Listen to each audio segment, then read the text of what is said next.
Hello, I'm back. Yes, and I'm back. Thank you, Becky. Becky's just given you 20 minutes of a module which you might take a week to teach to a group of trainers. It's an enormous amount of work, and that's module cooperation. And there are 3 other modules which she and I are now going to share. We're going to show a little bit more of the sheets, of the sort of technical words, and try to open it up a little bit to show you that although black and white can be rather forbidding in some ways, that it does actually link to our lived experience, and our lived experience in training architects, engineers, surveyors, builders, owner builders, the whole scientists, material scientists, a whole panoply of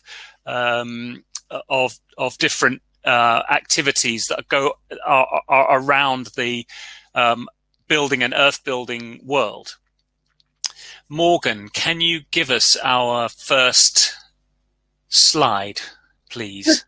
While that's coming, just to say that while the JUMP project is close to the end, it's still being worked on. So a few of the words, a few bits and bobs are still being fine-tuned. There's a whole massive translation exercise going on as well.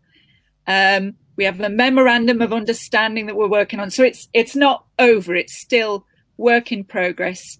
But we're close to the end now. So anyway, back to the presentation.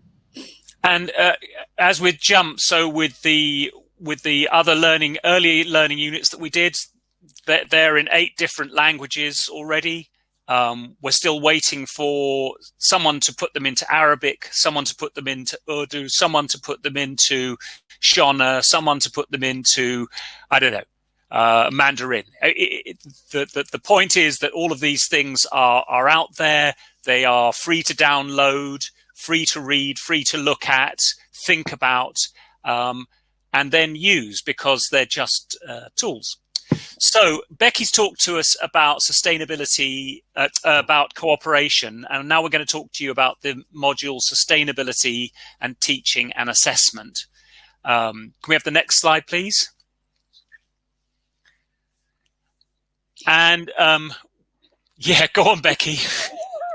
So how many people remember Kaplunk? Maybe it's still out there. It's my favorite game from my childhood, and I wanted to just underline the importance of play in learning. And this game, you make this kind of network of straws, of plastic straws. It's not made of real straw, unfortunately.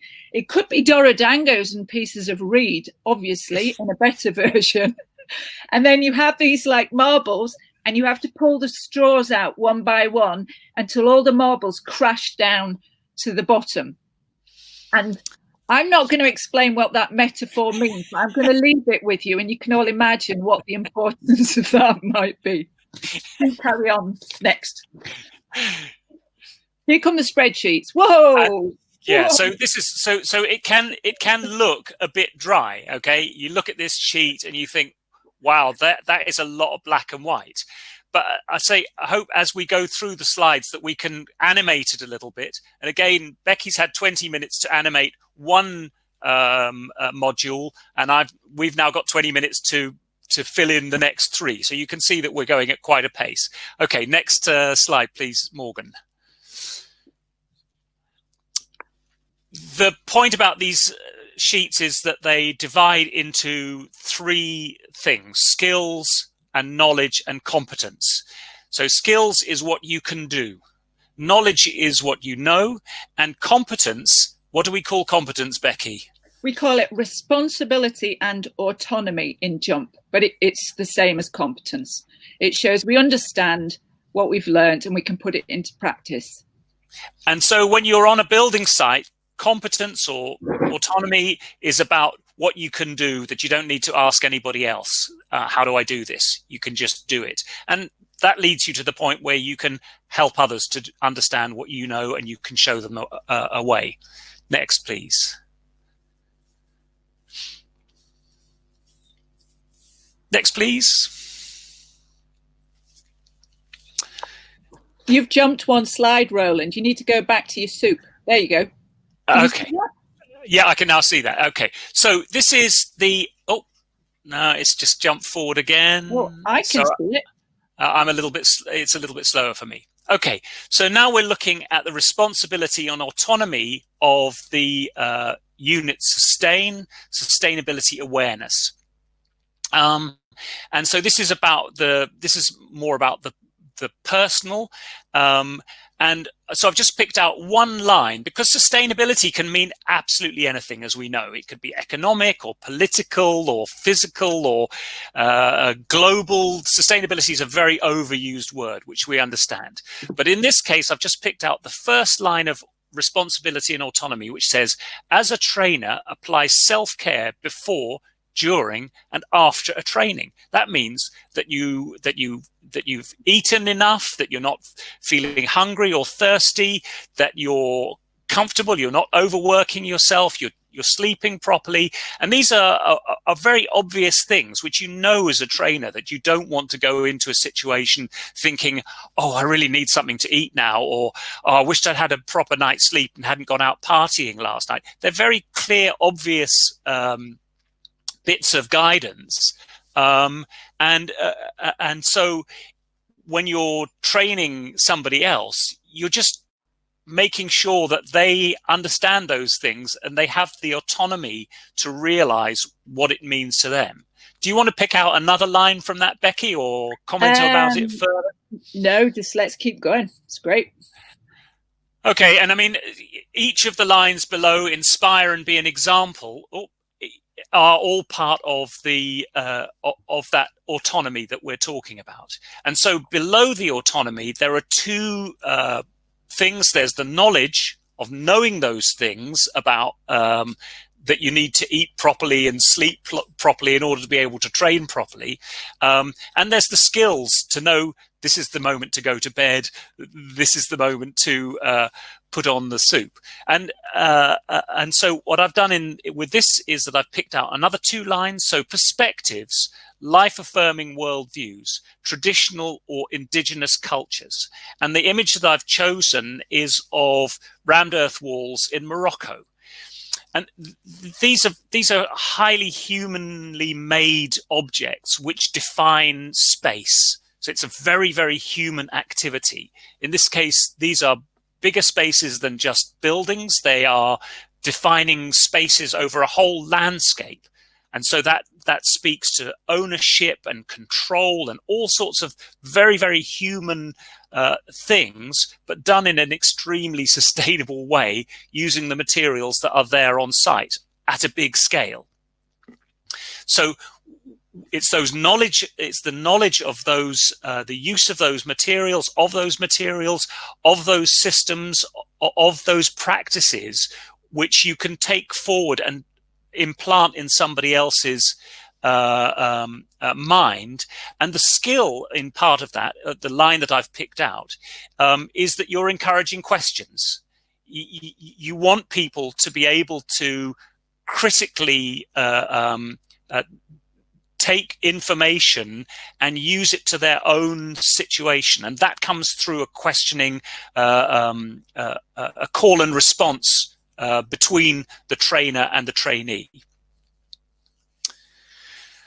Okay, so the second part of the sustainability module is sustainability in construction. So while the first one is about you and the personal thing, the sustainability in construction is that bigger picture.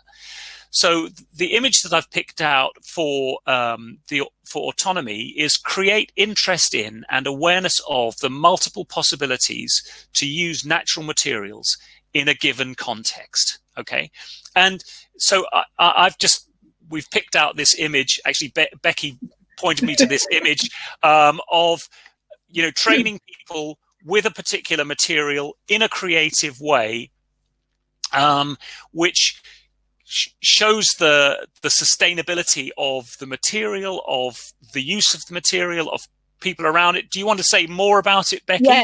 Yeah, just a quick mention. So this is at Base Habitat. I want to give them a shout out because they do this thing of exploring natural materials really well. And training there, it's very playful, lots of team games, competitions, but in a really sort of collaborative way. And here we are exploring the limits of what you can do with wet cob. And nobody could believe that you can make wet cob that you can stand on. So we did it. And so, you know, it's this combination of really practical stuff with very human stuff, which is what makes Jump special. Okay. Next one.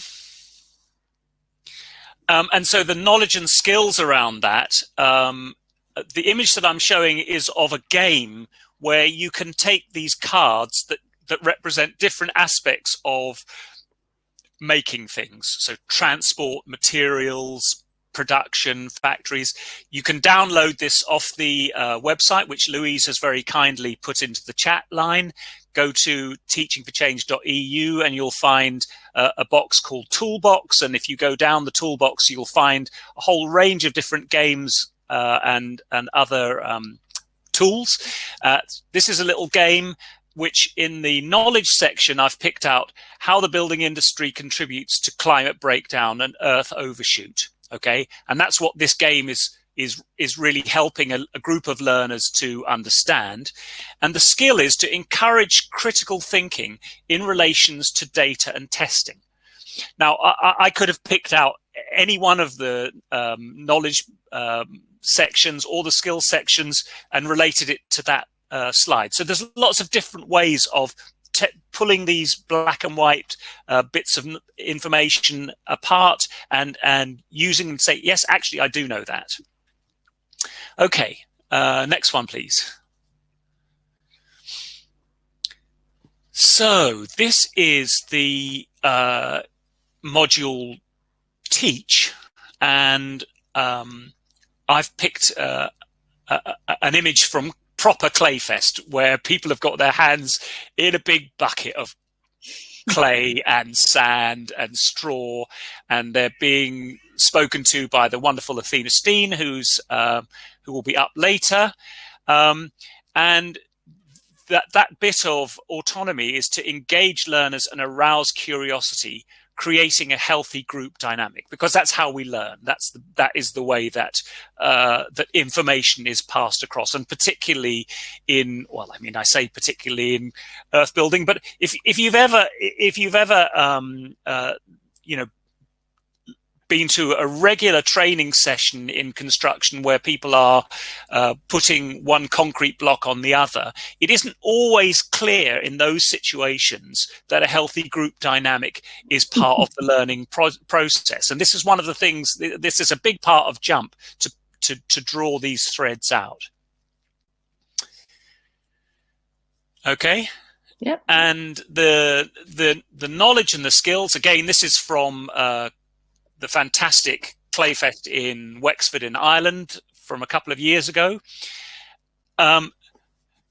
So the knowledge that I've pulled out is our story of learning, from oral to written to virtual, skills transfer, the concept of school, and the value of systems.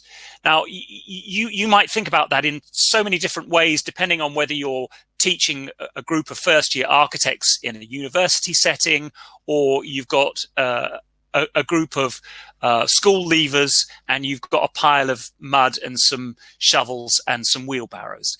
But either way, it's the knowledge of that particular situation that you can draw out. And in the skills, the skill of it is to connect to what you observe to a broader or deeper picture. So again, this is about expanding your knowledge, what's in your head, into all of those other heads out there. Is there anything you wanted to say about that, Becky? No, just that Paul is a really great teacher. And it's partly I mean, I'm sure there's lots of great teachers here actually, but it's that sort of calm way of showing, but also good at telling little stories and just encouraging and all of those different things. So it's a lot about the teacher and the learner and how they complement and work together. Paul, for those of you that don't know, is the guy with the beard and the level in his hand, and he's come to a lot of our clay fests and done fantastic work. Next slide, please. And so this is the second part of the teach module, and the responsibility and autonomy that I've pulled out is to detect and respond to different learner types and needs. And I've put this image up. A few years ago, I was lucky to be pulled into a project in Ethiopia. And so this image is taken in quite a remote part of northern Ethiopia. I mean, I say remote, there's no electricity, there's no running water. The build team is drawn from the local population. Many of them are in agricultural work, not building work. I don't have the local language. And so my autonomy and responsibility is about getting my message across to people that may or may not have built before, whose language I don't share, whose common assumptions about what a building is and looks like and is built like is not necessarily the same as my own. But I'm able to put that information across to them. And so environments, targets, structures, training environments, different target groups, learning styles, and how to address them. Okay, this is from the fantastic CAT WISE building, where we had a group of absolutely regular builders who knew all about putting concrete blocks together and formwork together, and working in that what we'd say conventional building industry, and we're having to then draw them into this conversation about natural materials. And the skill of that, the instruction and the guidance of manual activities might seem like a very, very obvious thing to say, but a lot of this stuff is pretty obvious. And what we've done is just to write it down, just to remind you, yes, that is something that I can show. That is something that I know that other people don't necessarily know. So next one, please.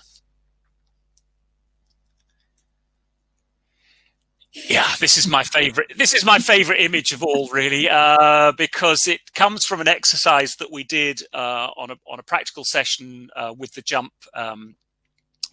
team, and it's all dusty and horrible and dirty, and now we're talking about assessment. So assessment is really dry and dusty stuff, and the autonomy and responsibility is a slightly different thing to what I've been talking about, where you're maybe training on site. You're observing and analyzing a group's abilities to organize what works, points of improvement, and that could be in a training center setting, as this was, but with a real task to actually demolish a wall, or it could be out on a building site. And it's a really good opportunity for role play, Roland. Those kind of, I mean, this was in a training environment in a German training center, and we used this exercise.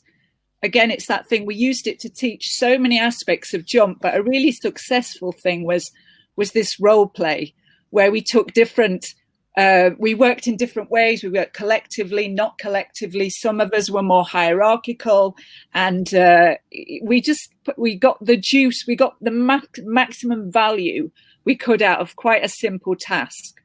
So you've got to use your ingenuity with what you have. And that included me becoming an architect, which was just lovely. Yeah, it was an absolute first that I became the architect. And anyway, well, I think we'll move off hierarchy now and go on to the next slide. So the knowledge and skills around this assessment, recognizing professional outcomes, even without training. Okay, so people are learning things by doing, they don't necessarily know. And using recap, regularly looking back at what's already been achieved and learned.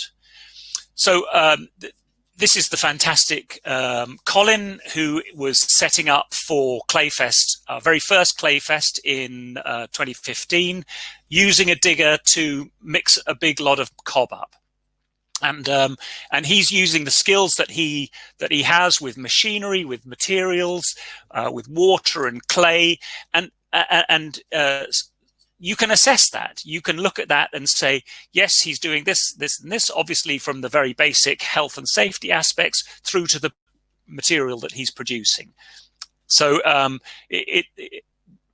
assessment isn't all about being in a training centre. And you can assess the soft skills too, which you're probably going to mention in a minute. So there's soft skills, and there's all these different contexts. So we're having to adapt our and be autonomous in different assessment situations, taking into account the group's needs, taking into account the individual learner's needs. So in this case, this is a brick factory just outside of London, the fantastic H.G. Matthews, where they are converting some of their production from burned bricks to unfired materials, bricks, blocks, plasters, mortars, a whole range of unfired goods. And these things need production, and they need people that understand what it is that they're doing and why they're doing it. And they can be assessed in that knowledge. So we are flying along, Becky. It's 19 minutes past. We are bang on time, more or less. And so just to say that in this wider building industry picture, looking at the knowledge and skills here, one of the things that you need to know is that there is this matrix of units and content. And so this is the matrix, and it's all these nice colors which represent mixing, building, repairing, producing, formwork, plastering, a whole range of different things at different levels. And that you can take them, you can edit the certificates and have them signed and hand them over, and you know how to do that. You know where to download them, you know how to fill them out, and you can pass that. You can pass those things on. Okay, so that was an absolute, high speed. That's a high speed. through loads of material. So I hope between us, we're giving you a sense of what it's about, and hopefully you'll feel curious to want to know more. I love to think of the whole jump sort of materials and resources as like a box of art materials. And so it's like, you don't need to use every piece of art material in the box to make a beautiful painting. And even if you did, everybody's painting would be different. So it's that ability to have a resource that's really flexible and responsive to people and place. And I think that's a really positive aspect of JUMP. And there's a few words in that little bit of text there: trust and questions, confidence and doubt. It's like not setting ourselves up on some sort of pedestal saying we know everything. It's like showing a bit of vulnerability and being really human when you're in that position of a trainer or a teacher, and bringing everyone along with you. So yeah, and sometimes wearing ridiculous clothes, so you feel really silly and a bit embarrassed, but afterwards it's great, And karaoke is a big part of what. Well, one of the tools is karaoke. I thought I would hate it, but it turns out I love it now. So great for boosting confidence. Now there is the website for people that haven't found it yet. And please do look into that. And if you've got any questions on this, we're going to have a little bit of time for questions in a minute here. So if there's anything, any burning issue, you can write it in the chat. but also please get in touch with eBucky after the event, and we will help you understand it and eventually use it when it's all out there. Because somebody did ask about the learning outcomes. Where are they? They're not on the website yet because they're literally still being finished. So, but they will be up there soon. And this is the last picture we have. But this was a project, like I do quite a few of these community-based projects where I'm teaching people with lots of different situations. Quite often they're in challenging situations. And we might take something like a pizza oven and we build an oven together. And as a trainer, this is something where I really tap into all those aspects of jump. So for 1 week, we could make a solid structure of earth. We could even cook in it, which makes it even more holistic in what you can teach people. And then I realized I could teach the entire jump program using this one earthen object. So this is the beauty of it. You can apply it to solid things with real people. And just to give a little example here. So some of these people that I worked with were super practical and got on and picked up earth skills very quickly. But one of them really didn't. It just wasn't their thing. But what they were brilliant at was looking after the rest and making cups of tea. And so it's giving value to that part of the team and not saying it's not worth anything. It's like, yeah, you get a mark for being a great nurturing person looking after everyone else. So it's giving this sort of more human aspect to training. And I see a question in the chat from Liddy, said, what's the first jump training opportunity for trainers in the UK? So that's a brilliant question for us to end with. What are we thinking to do, Roland, with this jump program in our organization? So we're gonna run a session, and we are going to do it some point in the middle of next year, assuming that we can leave home and get into a room with others. I mean, we could, of course, we may end up having to do this online. I'm really hoping that we don't have to do that and that we could actually get in and be together with a group of learners, because yeah, it's just it does actually change the experience. Do you want to say more about that one, Becky? No, I think that's just to say that it's in the pipeline. We're planning it, and if we do it, it will be very dirty. There'll be bits of paper and lots of thinking too, but we will have our hands in the soil as we work through all the big stuff. Some nice comments coming in the chat. So there's a question about can you use jump with children? Children, yeah, absolutely. I mean, to be honest, a lot of it came from work with children. I mean, it's not. So I've said no, it's not specifically for that, but it absolutely could be adapted for that. And so you know, again, if you go to the toolbox on the jump website, then you'll find things that you'll say, yeah, I could do that with a bunch of kids, and you'll find other things that you'll just say, I'm not going to do that with a bunch of kids. And that is your autonomy and responsibility, is to be able to pull out those things that are relevant to your situation, whether it be with children or whether it be with, you know, a bunch of guys in hard hats. And Alison's wanted to know about the first jump training opportunities in France. I don't know if anyone. So we should say welcome to the jumpers that are in the conference. There must be a few of you out there. It's nice to see you. But Liddy, have you got a quick answer for that one? The first jump training opportunities in France? I don't think I can answer it, but maybe we can get back to you, Alison, on that one. And I think just generally what I'd say, try and say it again, is that jump grew out of the ECVET process. And so there are these learning units in ECVET.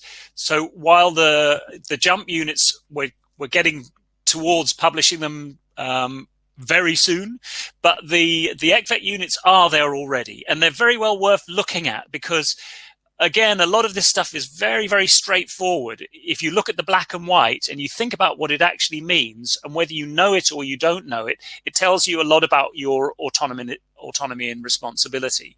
And from there, when you start then to look at the jump material, you can see that these are linked items, and you can draw across from one to the other. So Liddy says that in France, Astaire is thinking about starting a course about the assessment piece, but there's no date yet. This is really fresh off the printing press. It's so fresh off the printing press, it's not actually even off the printing press. But we are just drawing to the end of this 3-year program. And so we know that we need to start telling you about it.